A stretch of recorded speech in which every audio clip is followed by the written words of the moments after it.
नमस्कार बच्चों, हम कक्षा 6 विषय विज्ञान में आज पढ़ रहे हैं लेसन नंबर 5 पदार्थों का पृथक्करण। इस लेसन में हम विभिन्न प्रकार के पदार्थों को अलग करने की विभिन्न विधियों का अध्ययन करने वाले हैं। चित्र में एक चाय की पत्ती को छलनी के द्वारा पृथक करने को दर्शाया हुआ है। जब चाय बन जाती है उसके पश्चात इसे इस छलनी के माध्यम से चाल लिया जाता है। जो द्रव है वो नीचे कप में इकट्ठा हो जाता है, जबकि छलनी के ऊपर चाय की पत्तियां रह जाती है। इस प्रकार से इसे हम चालन करके और अलग कर सकते हैं। इसी प्रकार की कुछ अन्य प्रक्रियाओं का अध्ययन हम इस लेसन में करने वाले हैं। फसल की कटाई के बाद अनाज को भूसे से पृथक किया जाता है। मक्खन को पृथक करने के लिए दूध या दही को मथा जाता है, यानी कि इसे बार बार घुमाया जाता है जिससे ये मथ जाता है और इसके अंदर रखे हुए या उपस्थित जो पदार्थ है वो अलग हो जाते हैं। मक्खन को अलग करने के लिए हम दूध या दही को मथते हैं जिससे मक्खन अलग हो जाता है। अध्याय 3 में हमने ये सीखा कि रेशों से बीजों को अलग करने के लिए कपास को ओटना पड़ता है, जिससे रेशे बीज से अलग हो जाते हैं। कभी कभी हमने नमकीन, दलिया या पोहा भी खाया होगा। यदि हमें ये लगता है कि इसमें मिर्च है तो हम उन्हें खाने से पहले ही बाहर निकाल देते हैं।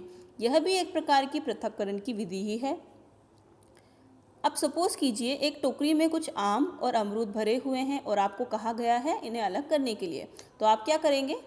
आप या तो पहले अमरूद को अलग कर देंगे, उठा करके दूसरे पात्र में डाल देंगे, या फिर पहले आम को अलग कर देंगे और इसी प्रकार से हाथों से चुन करके आप दोनों प्रकार के फलों को अलग अलग कर देंगे। चित्र में दर्शाया हुआ है दूध या दही का मंथन करना और उससे मक्खन को अलग करना।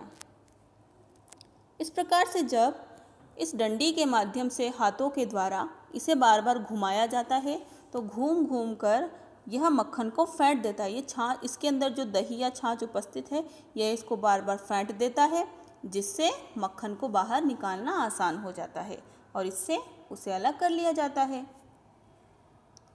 यहाँ पर एक छोटा सा क्रियाकलाप दर्शाया हुआ है।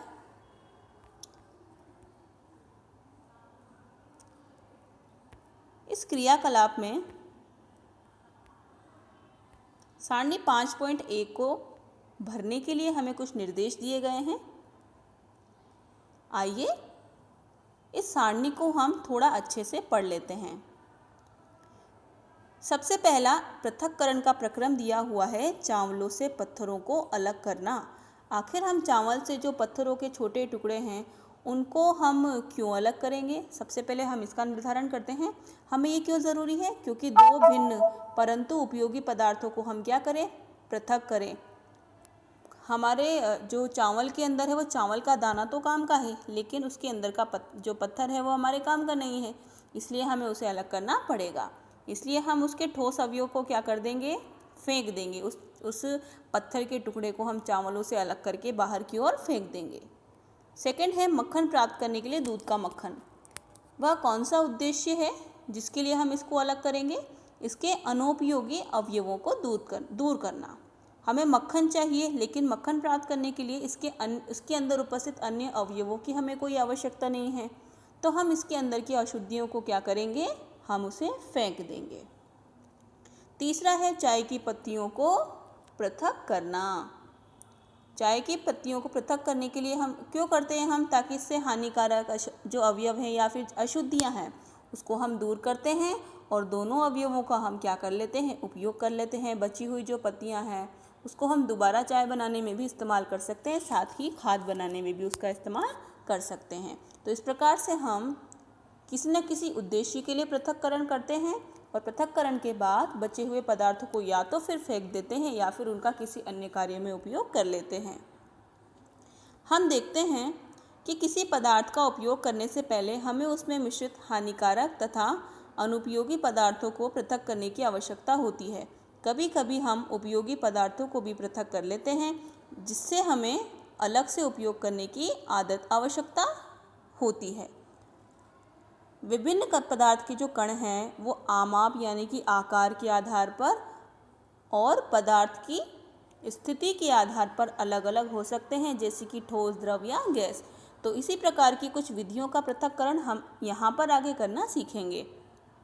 सबसे पहली विधि है हस्तचयन विधि। हस्तचयन अर्थात हाथों से चुन करके अलग करना। दुकान से खरीदे गए अनाज का एक पैकेट हम अपने पास रखेंगे और उस अनाज को कागज़ की शीट पर फैला देंगे। हमें कागज़ पर एक ही प्रकार के अन्न जो हैं उसके कण दिखाई देते हैं, लेकिन इसके साथ ही हमें कुछ पत्थर के टुकड़े, कुछ भूसी, सूखे हुए अन्न के कण और कुछ अन्य खाद्य कण भी दिखाई देते हैं। हाथों के द्वारा चुन करके चावल या दालों से कुछ बड़े कण, जो बड़े मिट्टी के कण हैं और पत्थर हैं, उनको चुन चुन कर अलग कर लिया जाता है। इस प्रकार से यह व्यक्ति भी हाथों से चुनकर अनाज से पत्थर के टुकड़ों को अलग कर रहा है। इस विधि को हम कह सकते हैं हस्तचयन विधि। गेहूं से भूसों या पत्थर के टुकड़ों को अलग करना इस विधि के अंतर्गत संभव हो सकता है। दूसरी विधि है थ्रेसिंग। हमने खेत या खलिहानों में गेहूं चावल की सूखी डंडियों के गट्ठर भी देखे होंगे। सूखे पौधों को अनाज से अलग करने के लिए सबसे पहले इसे सुखा लिया जाता है। फिर सूखे पौधों की जो डंडी है उसके ऊपर अनाज के कण लगे हुए होते हैं। इसको पत्थर पर पटक पटक करके और डंडों से पीट करके इसके दानों को अलग कर लेते हैं और इस प्रकार के प्रक्रिया को हम थ्रेसिंग कहते हैं। कभी कभी इस प्रोसेस का जो कार्य है वो बेलों की सहायता से या मशीनों की सहायता से भी कर लिया जाता है। ये देखिए चित्र में एक किसान इस प्रकार पत्थर पर फसल को पटक पटक करके उससे दानों को अलग कर लेता है और इस विधि को हमने क्या नाम दिया है? यह विधि है थ्रेसिंग की विधि। तीसरा है निष्पावन। निष्पावन की विधि में एक क्रियाकलाप है 3। सूखे रेत और लकड़ी के बुरादे या सूखी पत्तियों के पाउडर का एक मिश्रण बनाया हुआ है और इस मिश्रण को किसी स्लेट या समाचार यानी कि न्यूज़पेपर के ऊपर रख देना है। मिश्रण को ध्यान से देखने पर हमें इसमें रेत, लकड़ी का बुरादा, सूखी पत्तियां और अनाज का दाना दिखाई देता है। हाथों से चुन करके इस अवयव को अलग करना संभव नहीं होता। अब हम इसे कहाँ ले जाएंगे? खुले मैदान में ले जाएंगे और ऊंचे समतल स्थान पर खड़े होकर के एक प्लेट में इस पूरे मिश्रण को भर के ऊपर ऊंचाई से इस चित्र के दिखाए अनुसार हम इसे नीचे फेंकना शुरू करेंगे। इसे एक लय में फेंकेंगे। तेज हवा के कारण जो हल्के पदार्थ हैं जैसे कि भूसा, सूप, पत्तियों का पाउडर, लकड़ी का बुरादा, ये सब हवा के कारण उड़कर दूर चला जाएगा और अनाज के कण भारी होने के कारण पास ही उपस्थित इस कपड़े के टुकड़े पर इकट्ठा हो जाएंगे। इस प्रकार से हवा के माध्यम से मिश्रण के अवयवों को इस प्रकार से अलग करने की विधि को हम निष्पावन कहते हैं। इसके लिए पवन या वायु के हल्के झोंकों का उपयोग किया जाता है और किसान इस विधि का प्रयोग हल्के भूसे को भारी अनाज के कणों से अलग करने के लिए प्रयोग करते हैं। भूसे के जो कण हैं वो हवा के साथ उड़कर अलग हो जाते हैं, जबकि भारी दाने प्लेटफॉर्म के निकट एक ढेर बनाते हुए इकट्ठा हो जाते हैं, जिनको बाद में चुनकर अलग कर लिया जाता है। तीसरी विधि है चालन विधि। कभी कभी हमें आटे से व्यंजन बनाना होता है। रोटी बनाने से पहले चालनी में इसे डाल करके और छान लिया जाता है, जिससे आटे में उपस्थित थोड़े बड़े कण जिनकी हमें आवश्यकता नहीं होती वो ऊपर की ओर रह जाते हैं। आटे की मिल में गेहूं को पीसने से पहले पत्थर और भूसे जैसी अशुद्धियों को हटा लिया जाता है।